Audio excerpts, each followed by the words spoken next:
Yes, please.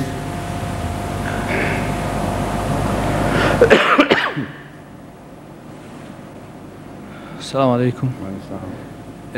One brother asked if it is allowed in Islam to take a part from a dead body. Pardon? To take part from dead body. A part of dead body? Yes. And to transplant it into some living body? Ill or... some living person? Yes, some living person. There is no harm at all. I see. Why should there be a harm? Because... You know, the Islamic principle of halal and haram should be understood. The principle is that anything which has more harm and less benefit is disallowed, and anything which has more benefit and less harm is permitted. This is the fundamental principle of Islam, halal and haram, which has been mentioned in the Holy Quran, with this most wonderful declaration that nothing in the world which has been created by God is without benefit. Only you have to weigh between its goodness for you and its bad effects for you in relative terms. So anything which is overwhelmingly bad should be abandoned, and anything which is overwhelmingly or in balance even slightly better, it can be accepted and it should be practiced. Life is very important in Islam. So to take life is a major crime, a capital crime. Even you are not a master of your own life. To save life is so important in Islam that if it permits you even the use of pig's flesh, which is forbidden otherwise, very strongly and emphatically. So in the light of these principles, this question should be solved. If a man who is dead, if a portion of his body is removed, it does him no harm whatsoever. And if it is used for saving life, it is far better than eating pig's flesh. So this is the principle involved. Because it is not eaten, so there is no halal haram. Like blood is haram, but it can be transfused directly. The only objection some people feel comes from a misconception of the life after death. They believe that this body, physical body, is going to be raised again in the form that was left behind by the soul. Now, if that is, that is an absurd concept totally. It has no validity from the Holy Quran's teachings. In the teachings of the Holy Quran, there is no such mention of the same body exactly being resurrected, because there are verses which contradict this idea very strongly and tell us that we will be raised into forms of which we have no knowledge. فِي مَا لَا تَعْلَمُونَ وَيُنْشِئُكُمْ or some, I don't remember exactly the verse, but these are the words of the Holy Quran. You will be raised into something مَا لَا تَعْلَمُونَ, which you don't know.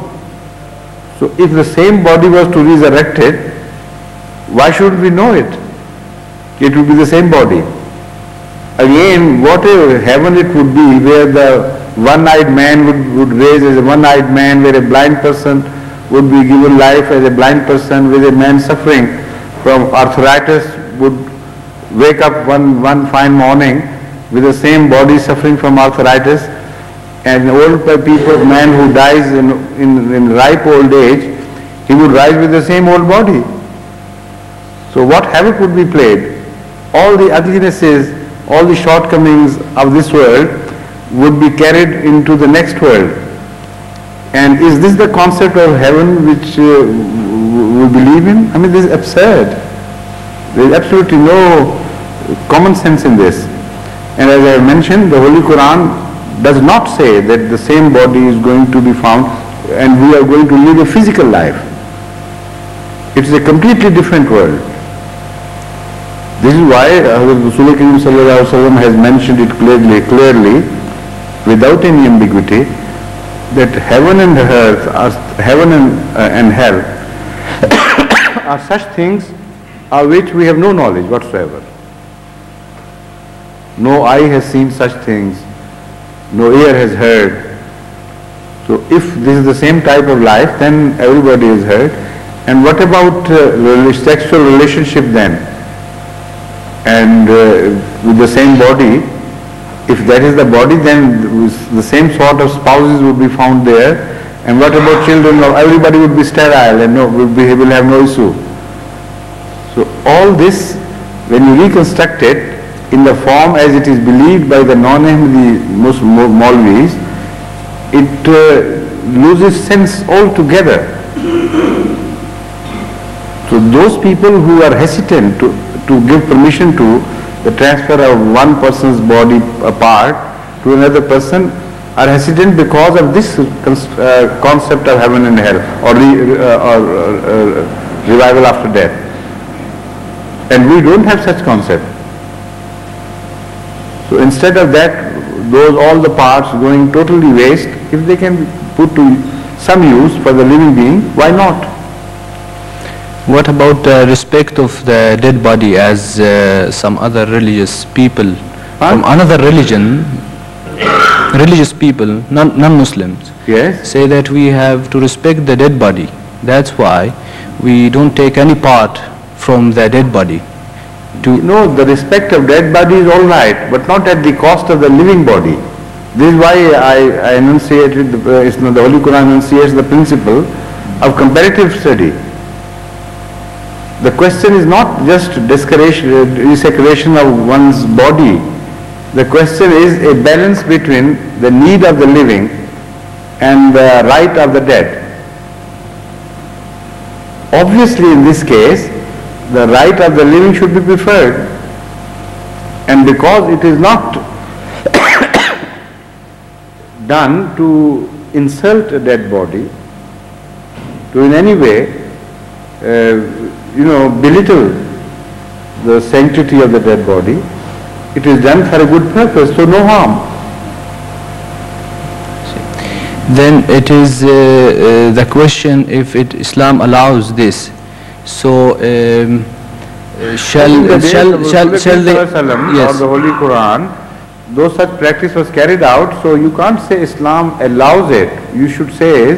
What you should say is that understanding the principles of Islam, one can see that Islam should have no objection against it.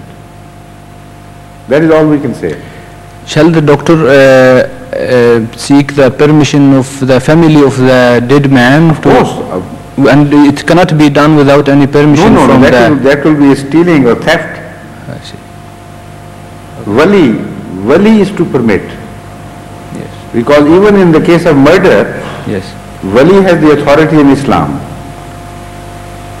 Wali of the person, the one who is going to inherit or who means something in the family, who exerts authority in the family, the next of kin or whatever he is, without his permission, which in fact is the permission of the whole family in fact, because he represents the family.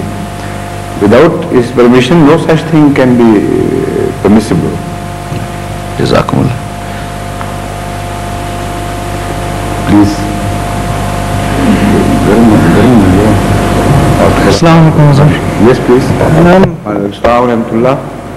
If I could ask two questions. Yes, like always. Yes. The first one is... I've seen you after a long time. That's right. Where have you been all this period? I haven't got an excuse. I've been at home. I wanted to come, but I never came. Okay, yes, please. I was reading a book, The Life of Prophet Muhammad, peace be on him, written by non-Ahmadis. Yes. And the chapter in there was about when Prophet Muhammad, peace be on him, went on a journey on a winged horse-like animal to... Oh, yes, Miraj Sharif. That's right. That's right, yes. And they gave two hadiths to back their claim that it was a physical journey and spiritual. So what it was, that one Prophet Muhammad came from the journey, he told all the Meccans that I have come and two incidents have happened on the way, and I can prove these to you. Go and inquire and you will see. And the incidents were that as he was flying on his winged horse, he passed a caravan and one of the camels had wandered away. So he saw where the camel was. He came and told the caravan, your camel is in such a place, and left them. So this is one incident. The second one was as he passed another caravan, they were all asleep. So he went there, he saw what? The people were sleeping. Yes. And he saw that they were sleeping, and he drank the contents of one of the water vessels and passed on, went on. And when he told the Meccans, go and inquire from these two caravans that these incidents actually happened. So I rejected, I said that the second hadith cannot be true, because that amounts to stealing the water. He didn't ask their permission. But that is so obvious that I'm asking you. You know, the fact is that if you read all the traditions relating to this subject, the entire picture which would emerge would be a spiritual journey, not a physical journey. And as far as these traditions are concerned, which you have just quoted, why can't it happen in a vision? And why can't a vision be true? Particularly if it's a vision of a prophet, it has to be true. That's right. For instance, in relation to the same experience, when Ahmad sallallahu alaihi wasallam told people that he also visited Baitul Aqdas, Masjid Aqsa, and Baitul Muqaddas, I should say, the holy city of Jerusalem. What is it called? Jerusalem. Jerusalem, yes. But in our terms it is Baitul Muqaddas. Knowing the Jews, some Jews knew what it was like, and they wanted to prove Muhammad sallallahu alaihi wasallam to be a false person, a false prophet, and they thought that he was just imagining things and telling people he had been. So one of them stood up in a public session and asked Muhammad sallallahu alaihi wasallam to describe the gates, one of the gates or main gate leading to the city. Now, according to this tradition, when this question was asked, Muhammad sallallahu alaihi wasallam could not answer this question, because in a vision it is not necessary for you to see each detail of every place you visit. The vision is just a passing, transient experience which is spiritual more than a physical thing. So Muhammad sallallahu alaihi wasallam for a moment got worried that if he were unable to tell him, at least the people will receive an impression that Muhammad sallallahu alaihi wasallam has been proved wrong. So he told later on his companions that as I was worried, God presented before me the picture of that particular gate and what was written on it, and I could see it and start telling him, describing to him what he saw there and then. So that further proves that a vision can be a true exact vision, exactly corresponding with the outside realities of life, and also that the whole experience was just a vision. There he was physically present there, not that his body was removed for a while. And standing there he began to see the features of that particular building or gate. Secondly, the whole episode is full of such references as it is impossible for any sane man to believe that Muhammad sallallahu alaihi wasallam was referring to a physical experience rather than a spiritual experience. I have spoken enough on this subject in various sessions, but perhaps mostly in Urdu. I think here was it to some extent here in England as well. But I'll just give a few illustrations to you. Rasul Kareem sallallahu alaihi wasallam, during this spiritual experience, as we believe it was, saw an old woman presenting to him 3 bowls, one containing milk, one wine and one water. And he refused he was uncertain about which to choose for a while, and then he chose the milk and rejected the other two, the wine as well as the water. Jibreel was with him, alayhi salam, and he then explained to him that you have done right. And according to his explanation, the old woman was the world, the entire world. And the water, his rejection of water, it was a trial from God to express his choice of, in fact, Sharia. When he chose milk and rejected wine and water, Jibreel approved of it. Now, if it was real, then where was the companion of the Holy Prophet and his hostile, Meccans and other people of the world in India, in China, and all of them? Had they all got, squeezed into one old woman? This is all absurd. Nobody can believe, because the same Sahaba who report this from Muhammad report that all the time the world here was exactly as it was.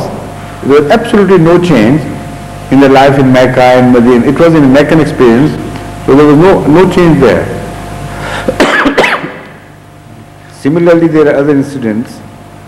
His leading the prayer to all the prophets of Allah, and that happened in Baitul Muqaddas, didn't it? This experience, or was it somewhere else in the heaven? As far as I remember, this happened in Baitul Muqaddas. Ask Abu Sardana, क्या नाम इनका? Abu Sardana?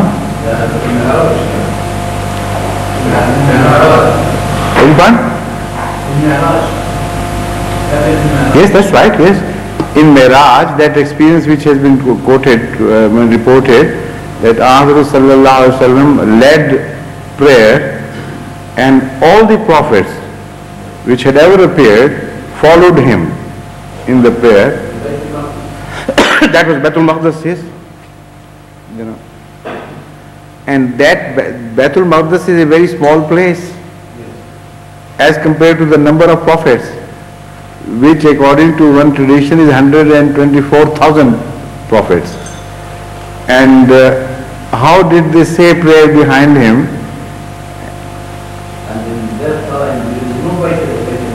I know, I'll explain that, yes. Baitul Maqdis was Haikal Sulaimani at that time. And that Haikal Sulaimani was also demolished. You see? There are references to Masjid Aqsa. And present day Maulvis believe, not knowing history of Islam or history of any other thing either, they believe that this Masjid Aqsa was already in existence at the time of Muhammad sallallahu alaihi wasallam. There was no mosque, it was not in the occupation of Muslims, that area. It was a Christian territory. And the place where Baitul Maqdis was built and Masjid Aqsa was built later on, that place was in ruins. It was the old site for Haikal Sulaimani, which had been in ruin for many centuries. That is the place which Hazrat Isa alayhi salatu wasalam refused to rehabilitate. He said, let it be as it is. And at the time of Muhammad sallallahu alaihi wasallam, that place was used for the junk and filth of the whole town to be thrown there on that hillock. So if it was a real experience, then first of all, in that mosque, which did not exist in the first place, and when it was built later on, it could not contain all these prophets anyway. Only it makes sense if it is a spiritual experience. And Aqsa means the far mosque. It was not the mosque which we now known as Masjid Aqsa. It is a far mosque. Far mosque means far from our imagination, far from the human reach, far from the physical understanding of man. A place which is spiritual in nature and not physical. That should be the meaning of this. So there are other reasons, so many, which make us believe that it was just a physical experience, a spiritual experience. Moreover, in Bukhari Sharif,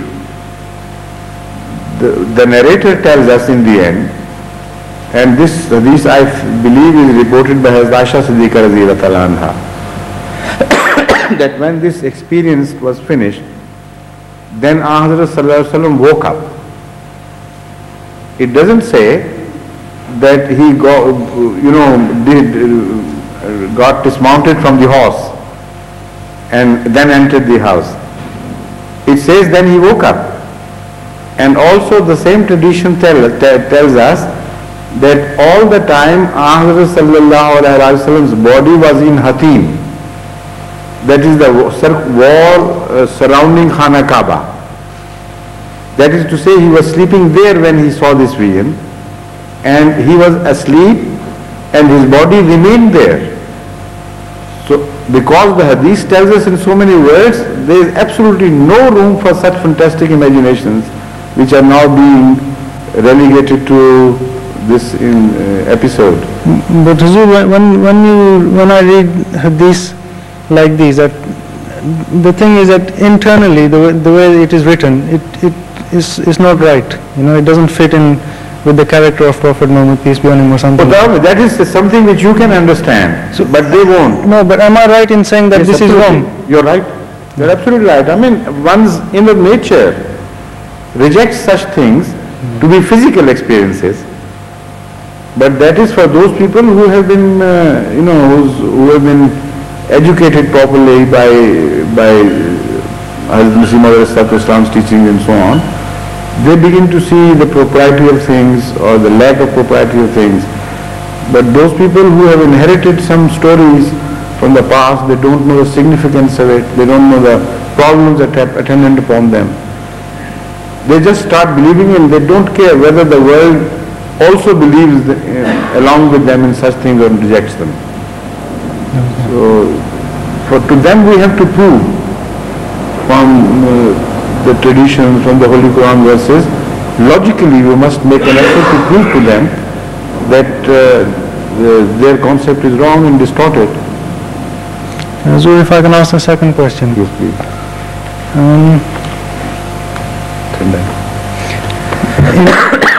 In Surah Ankabut, there is one verse which says, "O my servants who believe, verily my earth is vast, so my earth is vast, so worship me. So worship me alone." Yes. Now, when I was reading this, in the context, it first deals with the punishment of disbelievers and so on, and then this verse is said, and it struck me that it is very significant. And I mean, by saying my earth is vast, the obvious meaning is, going by the context, is that go in the earth and see my signs, or something like that. Yes, that's right. Yes. But I think it goes deeper than that. And of course, the Holy Quran is a very, very vast book, although small. Ardi Wasiyatun applies also to all the creations of Allah. Sama is vast, as we know. وَإِنَّا لَمُوسِعُونَ, the Holy Quran tells us that he goes on expanding it further. Earth also is vast, as Allah tells us. So why should his creation, holy creation, spiritual creation, that is the Holy Quran, not be vast? So this is quite relevant to this very verse, that the Holy Quran must be vast in meaning and have much more than one possibility open. So not only this verse, but every other verse also should be treated like this, with some depth. You see, I was reading Hazrat Masima's book, peace be upon him, Explanation of Objectives, and it was written in there that the all-wise God has disclosed this secret to me, that this world with all its parts is like physical limbs which exist not by themselves, but to carry out the wills and wishes of the Supreme Spirit. And it goes on, so it connects the earth with God as his limbs and so on. But really, I understand your point, but what is the question? The question is that to me, I think by saying my earth is vast, so worship me alone. Can you elaborate on that, or sort of explain the verse to? Well, it depends.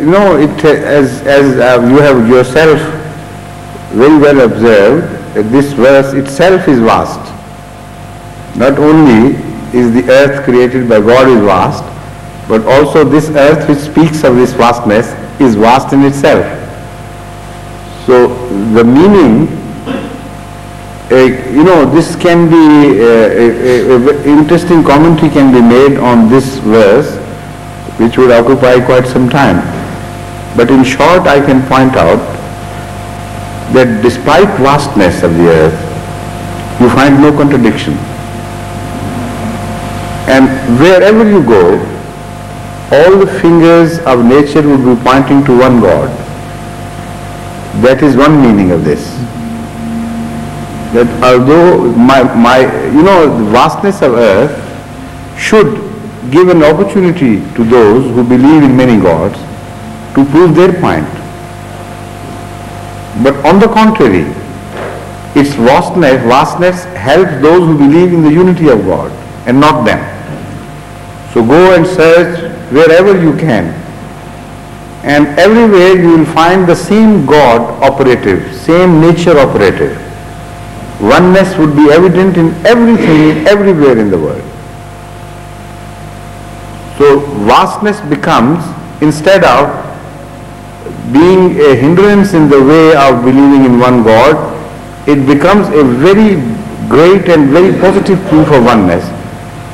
Because being vast yet leading to one God is a far greater proof than for a small place to lead to God only. You understand this point? Secondly, this verse generally has the context of religious persecution, where earth is shown to be vast in the Holy Quran. In the context, if you read a few verses before or after, you will find that generally it fits into a place where religious persecution is mentioned. So Allah tells the believers that under the influence of these oppressors, you must not wilt, you must not bow down. If they call you to idol worship, reject them. And if you can't sustain the pressures, if you can't withstand the torture, then we tell you the earth is vast. Why do you remain stuck to one place? Go to any place, but always believe in one God, wherever you go. That is also one meaning. So this verse itself is quite vast. I mean, if you search for more, you will find more in this. Thank you very much. I am very happy that you are applying your mind in the study of the Holy Quran. I wish everybody in England, the youth in England, should start doing it. That is the most beautiful way to reach God, through the Holy Quran. Direct study. Of course, with the help of commentary from Hazrat Masih and other qualified, etc. But unless the youth here is made interested in the study of the Holy Quran, they can't really have a dependable faith. They will remain outside, It's very important, and I'm very happy that you have started this.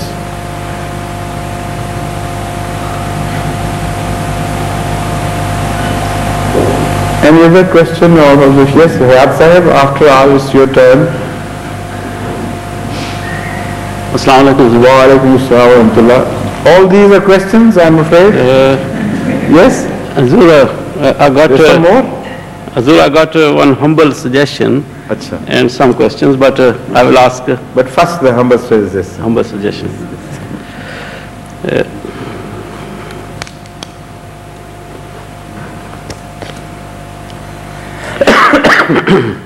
A humble suggestion. New year of Tahrik-e-Jadid has started this month. Yes. In this connection, promises and collections will start in all the Jamaats in the world. Yes. Hazur Have started, you should say. have started. Yes. Hazur, as we have to explain to the new Ahmadi generation and new converts as to what are these, for example, Tahrik-e-Jadid, Centenary Fund, Waqf-e-Jadid and other major current tahriks. My humble suggestion is that small booklets giving the short history and the present position of the above be prepared in English language for the benefit of all. Yes, go ahead and do it. Most welcome. I think I like the idea. So you assist your Jamaat. I mean, that should be done by the England Jamaat. Also by other English-speaking people, English-speaking countries should see to it. So, you know, as far as the center is concerned, there are quite a few small booklets available on these subjects. So you can take one of them or combine them together or make a completely new essay on such things according as you need them. So go ahead and do it, no objection. I myself am busy in the accounts office, and Azur knows that. So I get, I'm a rather overburdened in my own. I thought you would say you are yourself busy thinking of questions. Not Hazur, not very busy for questions. So all right, what is your question now? If Hazur, somebody else can take this responsibility to do the job. But which job? The question job or the... No, the prepared of booklets. Also you write to your Amir Sahib and tell him, this is a good idea, I approve of it, and he would see to it that somebody starts doing it. Jazakallah. All right.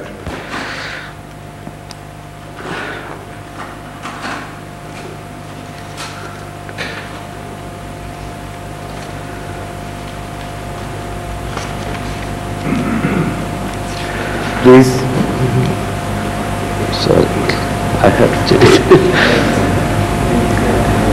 This time I wrong spectacles. Yes. No, this time I used a thin pen. Normally I use a thick So pen. you need thicker glasses. Yes, correct. Normally when a man is advancing in age, his physical powers are decreasing, but his mental powers are increasing and are getting matured and becoming more powerful. Sahib doesn't agree with you. He's shaking his head. You don't? Yes, that's right. Yes. You first hold a debate between yourself, because then you are, jeopardizing his chances of remarrying. Could Hazur most kindly advise us how can we justify a deviation to the above common rule in case of mental faculties, except in the case of very old age? But as I told you, the premise is not acceptable to some gentleman here. Yes, you come and answer him.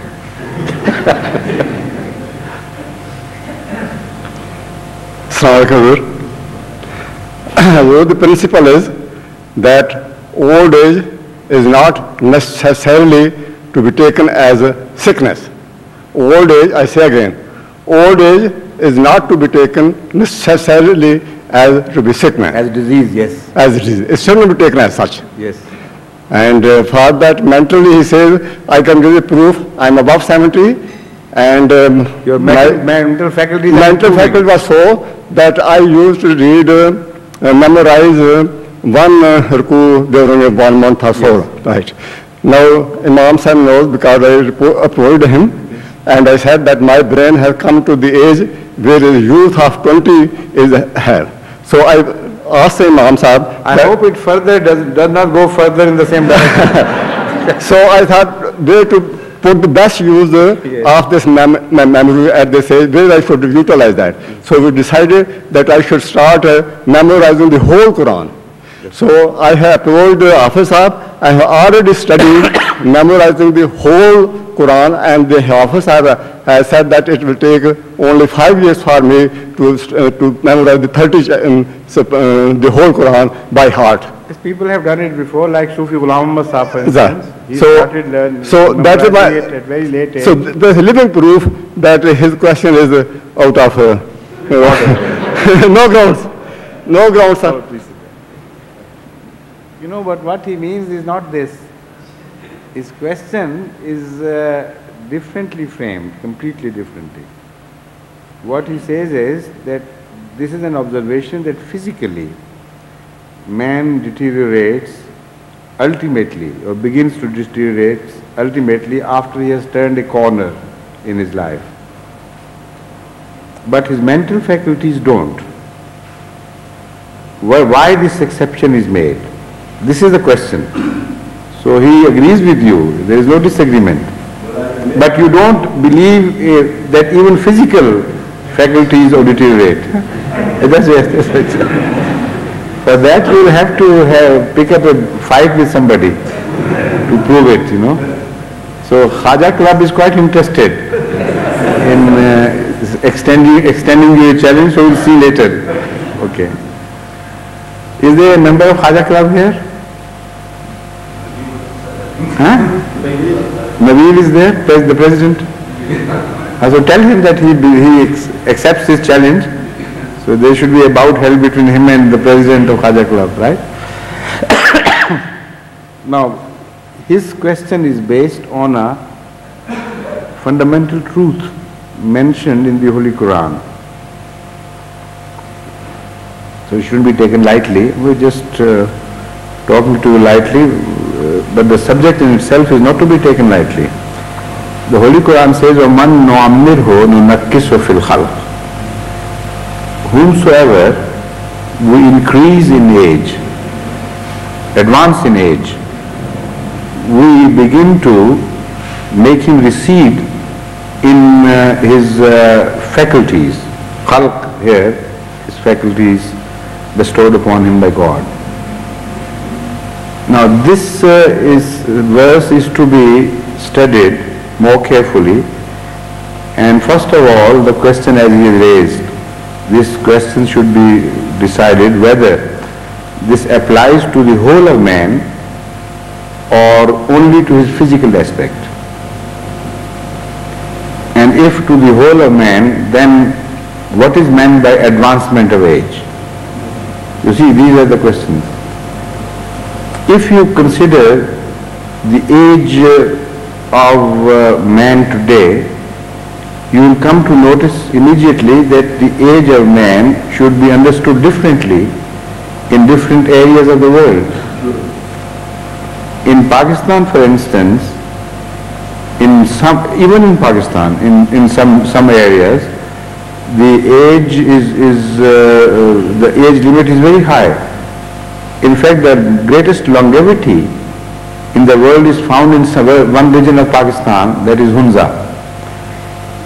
The world researchers on health and age have established this point, that the Hunza people have the greatest longevity of life in the world. So in a country where otherwise the average age is very low, there are certain regions where the age is very high. The age limit is quite high, the highest in fact in the world. So this verse should be understood in relative terms. And the message should be generally understood, and it should not be translated into hard and fast compartments where it will be difficult for you to accommodate all the possibilities. So generally, as I understand, the first expression of this verse is witnessed in the form of physical body. Physical body after a certain age does begin to deteriorate, although you can give it longevity of some measure, but to completely make it independent of the passage of time and to make it, to save it from deterioration is impossible. A child, if he exercises for a while, the effect of exercise on his body would be completely different from a man of 60s experience. And if he is further advanced, then you can imagine he can also benefit from, the old man can also benefit from exercise. But the concept of exercise in his case is completely different. Sometimes it is just a walk which for him, and further on it is possible that even the walk is harmful more than useful for him. So you can't deny, however healthy you may be at this age, that this application of this verse does not spare anyone in the world. Physically, there is absolutely no doubt that relatively, of course, to various groups, at certain age, everybody would begin to turn the corner. He can delay this process if he is living a healthy life and a very strictly moral life. He may advance it to a very great degree if he is ignoring these principles. But everyone must suffer this. Secondly, as far as the mental qualities are concerned, they do not exactly correspond with the physical time factors. The advancement of age applicable to physical situation should be understood in different time scale, and the advancement of age as far as mental faculties are concerned should be understood in different time scale. And also there is a third factor of emotions and passions. That also is to be treated separately. Because as far as the passions go, the fall in graph appears earlier than the mental deterioration in mental faculties, much earlier. But as far as the sentiments go, sometimes the graph is upwards and has a sharp kink in it and goes further up. Old people become more sentimental than the young people. Sometimes it so happens that they become so sentimental that they lose control over the sentiments entirely, and that is their deterioration. Apparently there is an increase in sentimental sensibilities, but that is in reality deterioration because there is no control. So as far as the mental faculties are concerned, they suffer at the end as the last thing to be influenced by age. In fact, that graph is completely different from the physical or emotional or passionate patterns of passions. At the age of 40, according to Allah's treatment of holy men and religious responsibilities, the age of 40 is the age of maturity, where the mental faculties begin to rise and develop further. Yes, and become more mature. So that verse you have quoted also refers to the same. Yes. So when you say this, when you consider all this situation in the real life, in the light of this verse, then different graphs will have to be made. But in the end, this verse will apply to everything that is possessed by man. A time would definitely come, ultimately, where very long age would begin to influence the mental capabilities as well. Man would become senile. he would have less memory, he would have less reasoning power, he will have less capability of remaining awake. A fog would appear on his mind, which would gradually draw him towards eternal sleep. So, as that is also a phenomenon no sane man can deny. So this verse has a complete sway over man's gifts from Allah, and no gift of Allah is accepted, is an exception as far as the application of this verse is concerned. Only in cases of the prophets, Allah sees to it that before they reach that very old age where they begin ultimately to deteriorate, Allah calls them back to Himself. Because in their cases, they have to discharge a responsibility. And if they also show signs of deterioration and weakness at old age to a degree that it interferes with their work or makes it difficult to discharge the responsibilities as well as Allah would have them, then Allah would call them back before that, or Allah will see to it that they remain healthy there as well. So there is nothing wrong in that case either.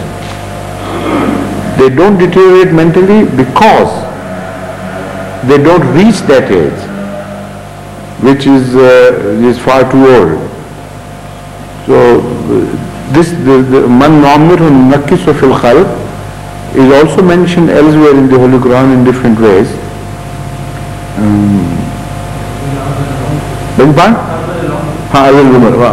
That verse, I remember it, but it has just slipped me.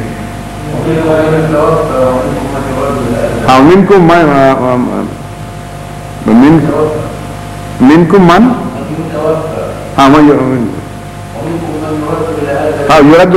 That's the word which was missing. Minkum man yuraddu ila ardalil umare lekay la ya'lama ba'da ilmin shay'a. That is also, so that minkum shows that everybody doesn't reach that ardalil umar. Some of you die without reaching that age, and some of you reach that age lekay la ya'lama ba'da ilmin shay'a, that they lose all the knowledge that they had gained previously with the grace of Allah. So nobody can claim that I am an exception and I'll remain as young. Only what you can claim is that so far with the grace of Allah, you are very good, very well, fit for remarrying. Yes, please.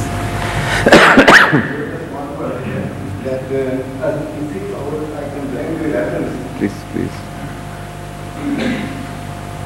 On this subject, sir, there is one question that I can bring the reference from the Prime Minister's book that Hazrat Masih Islam has said that the insan ki tabi umar 100 saal hai.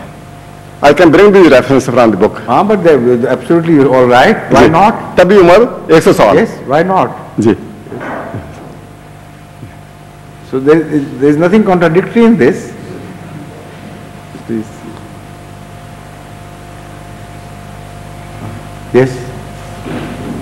Generally, Saki Sahib used to represent ladies' side. Why have you taken over from him? Huh?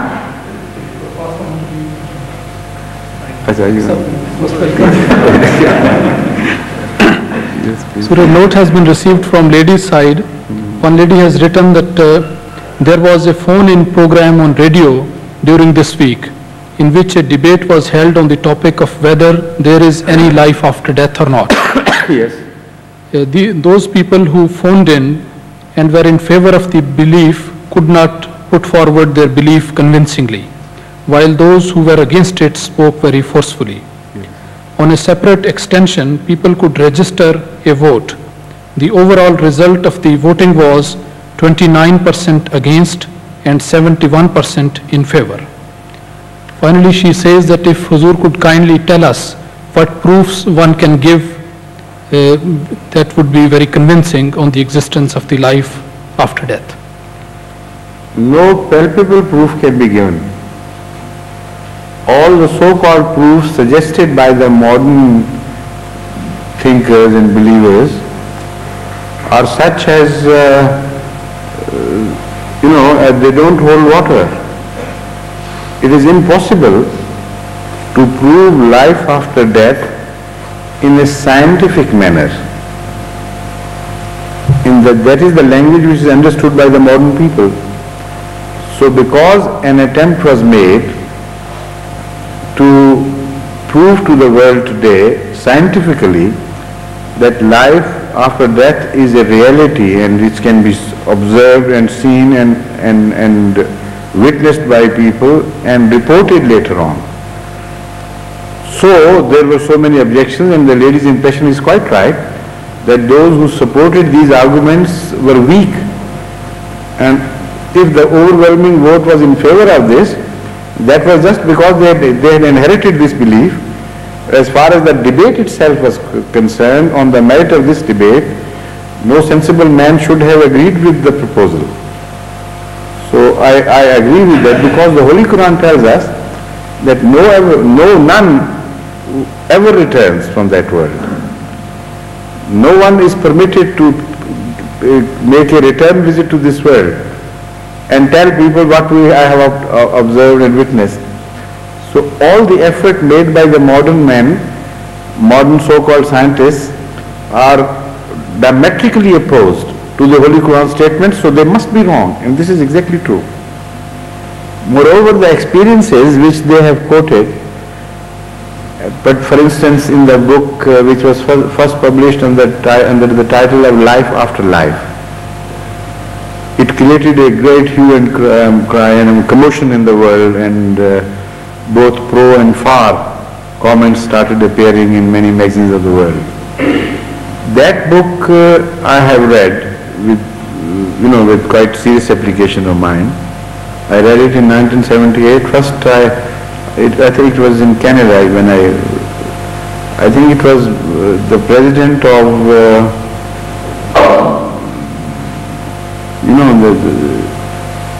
north of Canada there is a Jamaat. No, not Eastern Jamaat. Basharuddin Joseph is the president. Saskatoon? No. Basharuddin Joseph. Montreal, yes. Yes, I think I remember it was in Montreal. It was he who first presented me with this book when I visited there in 78. Although I had read about it, but that was the first time I came across it. So I read all the incidents, all the so-called human experiences related in that book, and found that mostly it was a psychological experience or a mental state of hallucination which could be shared by many who could be declared clinically dead but were not actually dead. So this is why the doctors who support this idea insist again and again that this state of life which is mentioned here, or state of death which is being mentioned, that can be only officially declared as clinically dead, but not really dead. According to the statements, according to the observations of Ahmad sallallahu alaihi wasallam, man's soul takes a much longer time to totally dissociate from body than what is generally observed as death. The death in the form of death from the vantage point of man is of a shorter duration. Somebody dies and you think all contact of soul with the body is severed, and this is a dead body and there is the soul separated completely. According to Ahmad sallallahu alaihi wasallam, even the holy men take 3 days for that total severing of soul from the body, and for some people the period is much longer. So for anybody to claim that he has returned from the dead within half an hour of the clinical death is wrong anyway. And the experiences which have been described there have an internal evidence that this could not be a reality. For instance, everybody reports a sinking feeling. Once I was given, during an operation, I was put out for a while, and anesthesia, under the influence of anesthesia. I think in those days it used to be ether. That was the word missing me. Under ether, I had exactly the same feeling, as if I was sinking, thing was going round and round. So that is not death, that is the sinking of consciousness to a much lower level. And secondly, each man experiences the same delight, light-heartedness and pleasure and bliss, regardless of the life he has led here on earth. Even if he is a murderer, he is a rascal and a vagabond of the first waters, still, according to these experiences, he will be treated exactly alike by God. Kind hands would receive him, and he would have a sublime pleasure and satisfaction. So if that be true, then every religion is wrong. Then there is no accountability. Then the moral systems in the world must fail. Because if the man is assured that whatever you do here, after your death you are going to find peace and pleasure and, absolute heavenly feeling right at the instant of your death, then why should we bother about anything here on earth? If we believe, then why not everybody should commit suicide and seek that pleasure, knowing certainly that this is not a crime. Or even if it were a crime, it wouldn't make any difference. So the order of the world would disappear totally if such an idea was promoted, and we can't believe a God to have created the world like this. On the one hand, he emphasizes the role of religion in framing our characters, in modulating our lives, in improving the standard of morality and so on. On the other hand, after we die, he treats us all alike, the rascals as well as the pious people. So either that book is a very great fraud played upon the mankind by some agencies like CIA or things. Nowadays I have noticed a tendency in America to create interest in religion, because they think religion is a natural defense against communism. So because they have no philosophy to fight communism with, so to control the people in their own respective countries, it is advantageous to the West if some sort of belief is kept alive. Whatever form it be, they are not concerned. But they must champion the cause of religion as such. So under some influences, unseen hands are working towards the creation of such experiences and so on and so forth, and they are given very special publicity all over the world. Because as you know, when the religions begin to deteriorate, they end up in superstitions. They don't just die off completely as live religions and dead people, dead religion. There is a long period of no man's land, a transition period between a religion, live religion and a dead religion. In between there is a long period, sometimes many centuries of superstitions.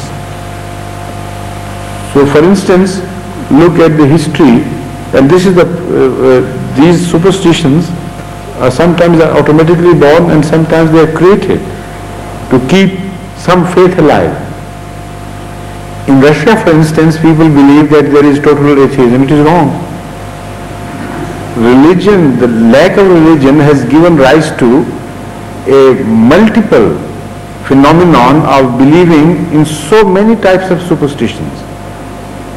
according to one estimate recently held, as far as the number of witch doctors are concerned, they are found in the greatest number in Russia than in any other country of the world. Yet it is a communist country with a philosophy which is based on negation of God. So superstition is not true religion. A religion must give birth to a phenomenon of superstition, because in reality man can't live without God, without some sort of super beyond this world concept. And because it is inbuilt in him, otherwise he wouldn't believe in God. So he can't do away this inner urge to have some belief. This is why the Holy Quran tells us that before the creation, man will ask this question, Alastu bi rabbikum? Qalu bala. Am I not your God, your creator? And every living soul said, yes. Why not? You are our creator. That only means that there is an inbuilt belief in man which must have some satisfaction. If real God is removed, then that void will be filled with superstition.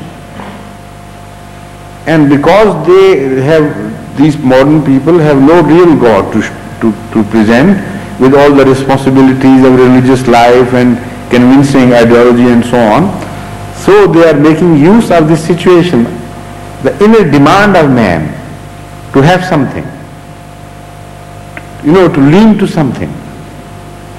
So these books and these modern concepts of life after death or reincarnation and similar things are finding popularity in the Western world. More they turn away from religion, more they incline to these hocus pocus concepts of occult faiths and religions. Yes, please. Assalamu alaikum. This is an observation. Where is your friend who was to come with you to see me from Bolivia? Yes, sir. Huzur, he had to come from Woolwich, and I was waiting at Southfield station for 1.5 hours, and he phoned my place in Tooting. What? He phoned me in Tooting, where I live, that he is not coming because he had a meeting in the Polytechnic. You couldn't know that he would not come because you were waiting for him at the tube station? Yes. Right. Then tomorrow, inshallah, he will be here. Okay. Huzur, the same friend of mine questioned once the same question that can you prove me that there is a life after death? Well, I had an answer which was given by Hazrat Maulana Abdul Malik Khan Sahab once. Yes. And I said I can prove you that that you have any desire. And he said, yes, I have many desires. I said, how many? He said, unlimited. I said, then you must have unlimited time to fulfill those desires. So there must be some system. Yes, sir. To some detail, I explained him that there is a positive and negative values in here. So there must be some. No, I agree. Yes. This approach is not acceptable to a scientific mind of today. Simple answer. You say, why should we have all the desires fulfilled anyway? If not, then not. Okay. But he was satisfied. He said, yes, you are right. It was a simple answer to him for. So you have found your match. Yes. Good. It's Allah's help. Because you are so meaningful and sincere in your preaching efforts. So Allah helps you, and such answers also, they carry the day sometimes. So is there a question, or shall we go for the prayer? It's 8:30 already, huh? All right, azan kaun dega?